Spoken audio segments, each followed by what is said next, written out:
Oltre 1000 ciclisti provenienti da tutta Italia e da numerosi paesi esteri saranno i protagonisti domenica 30 giugno della Carnia Classic, il gran fondo di ciclismo che quest'anno avrà come protagonista il Monte Crostis e la panoramica delle vette.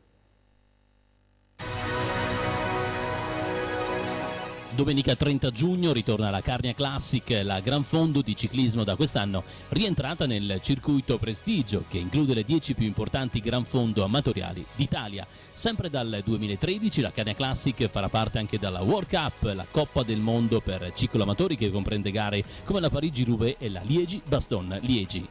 Rispetto al 2012 la gara carnica organizzata da Carnia Bike del vulcanico presidente Fabio Forgiarini tornerà a disputarsi in una sola giornata. Niente zoncolan, ma i concorrenti verranno sicuramente messi a dura prova dalle ostiche salite di Caserarazzo, 1830 metri, dal Monte Crostis e la splendida panoramica delle vette con i suoi 1970 metri e la celebre discesa, per terminare con Forcella Duron in uno spettacolare tracciato tra le montagne e i boschi della Carnia.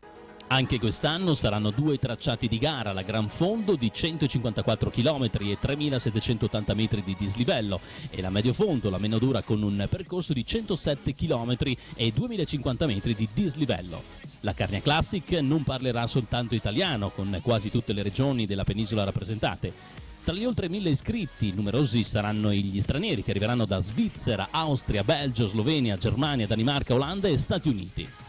Niente zoncolan quest'anno, la montagna protagonista sarà perciò il Crostis, dal 2011 la discesa più discussa del ciclismo mondiale. Un'occasione quindi da non perdere per tutti gli appassionati che amano questa terra, ma soprattutto le sue montagne ed il ciclismo. Tutto esaurito negli alberghi della Conca Tolmezzina, una bella notizia in un periodo non certo facile per il turismo montano.